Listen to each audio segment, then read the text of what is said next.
Hi everyone, my name is Anita Sharma and I am very happy to welcome you all again on InfoTub Media. Today we are going to be with Professor P.K. Singh. Professor P.K. Singh is currently working as Director of MDI Gurgaon. Previously, he has worked as Director in charge of IIM Indore. He also worked as Nodal Officer of IIM Sambalpur and worked with 3 universities. He has a very holistic experience, a long experience in teaching, training, research, consulting, and academic administration. Let's welcome Professor P.K. Singh. Sir, as we know that the national education policy aims at making India a global knowledge power, superpower, in fact. What is your thought in philosophical view as well as in general view overall? Thank you, Dr. Anitaji.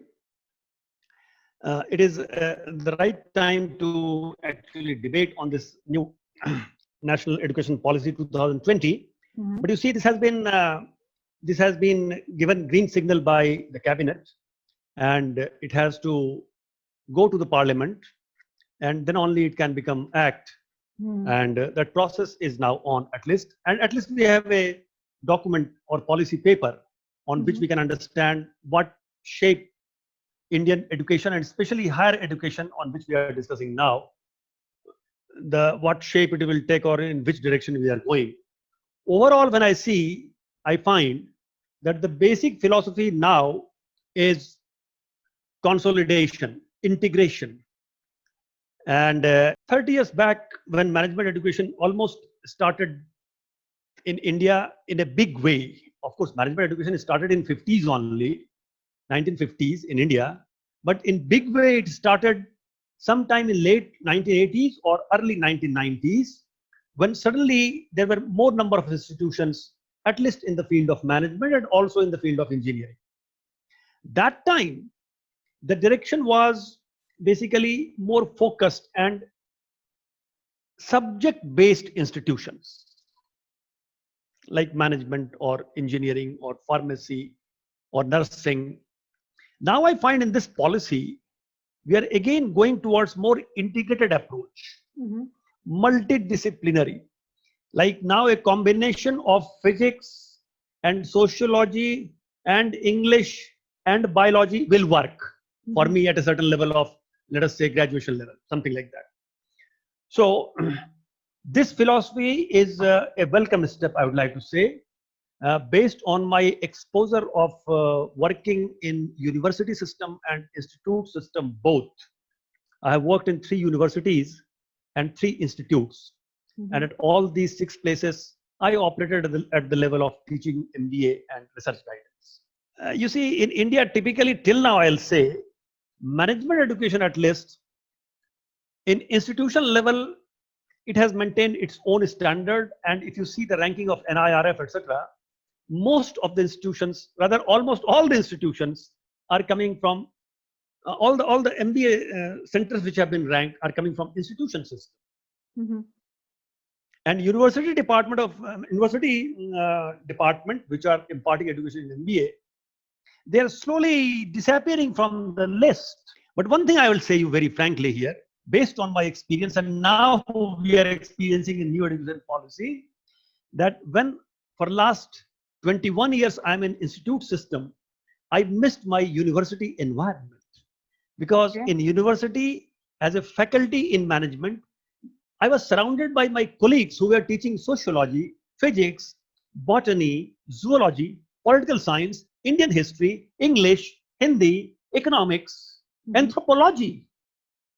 But in management institute as a faculty, my colleagues are at best from finance management or marketing management or production management or materials management or human resource management. But if you ask me, who has experience of both kinds of system, institution system has its own strength, and especially in India, either medicine or engineering or management, these are mega professional branches of education. They are more flourishing under institutional system. But let me go back and remind you that university has its own environment. Suppose a medical college surrounded by sociology and political science department, I think that is a better medical college then simply stand alone aims or something like that. Similarly, student, I was never taught world history.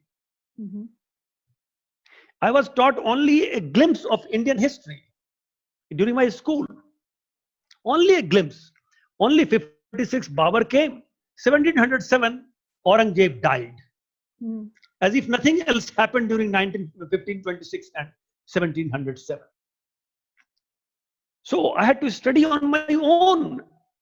I became my own teacher, own student in reading about history, Indian history of different periods or different happenings or subaltern history during the period 1526 to 1707 and world history.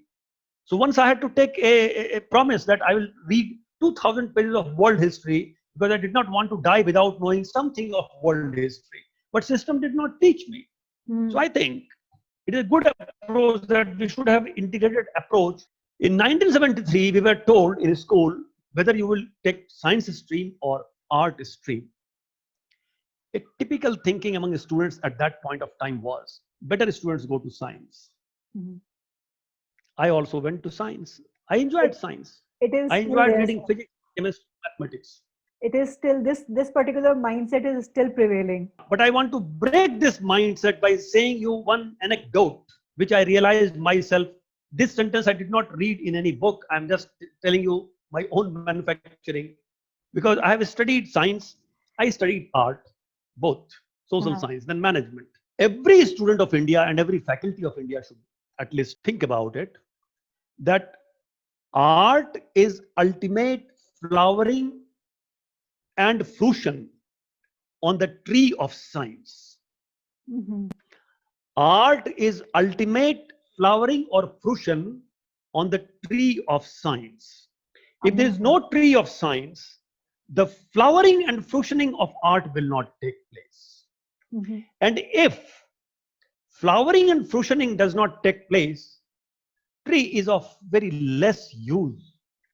If science fails bringing a smile on the face of people, unless science works in the field of sociology and psychology and works for happiness of people, science has failed in its purpose.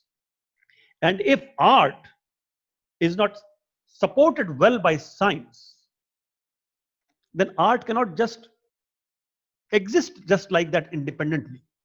Absolutely, absolutely. One poet said, न दोहे से चलता है, न कसीदे से चलता है, यह कारे सल्तनत लोहे से चलता है. It means science is important, manufacturing is important, only beautification or word about heuristics, etc. are not important. But I would like to say that if we only produce iron and we do not produce a beautiful home out of iron, only house is produced and home is not produced, where people live with love, what is the use of having a house? If house is only house, it is of no use. House has to become home. And to make house as home, art is needed.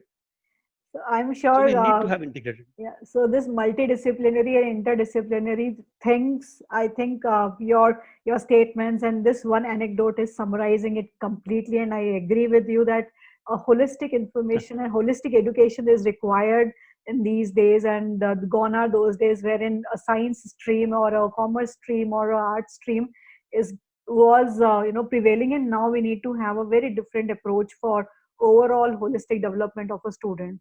So your university and institution experience brought a very different perspective. So now there will be one regulator.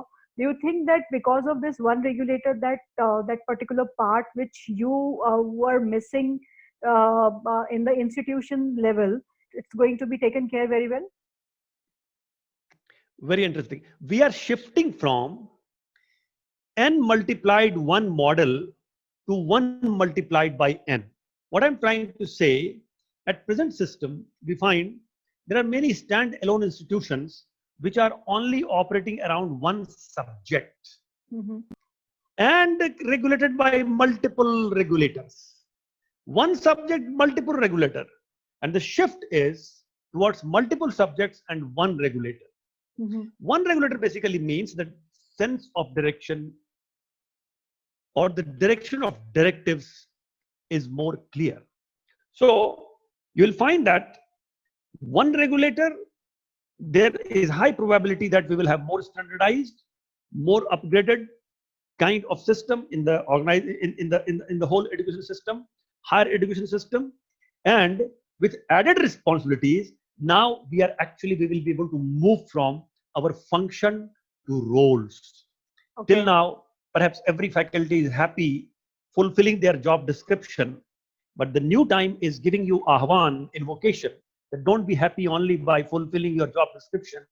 Go beyond that and do the role. And role is much bigger than job description, because role talks about what is expected of you. And as a teacher, as a faculty, anyone can expect anything of you. So yeah, so I assume and I believe that this particular policy is very promising, and it's going to be a very progressive step towards making the holistic system.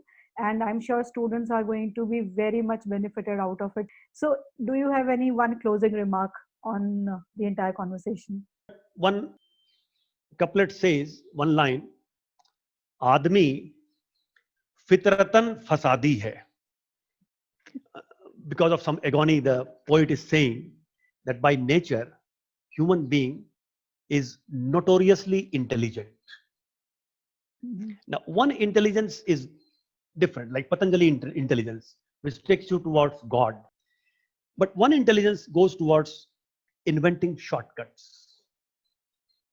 I don't think any day any education policy will come on this earth which will be foolproof unless we address this policy with ethical mind, ethical approach, being ethical on part of institution promoter, on part of teachers and researchers, on part of students, on part of administrators. Unless we arrange all those, it is not a foolproof.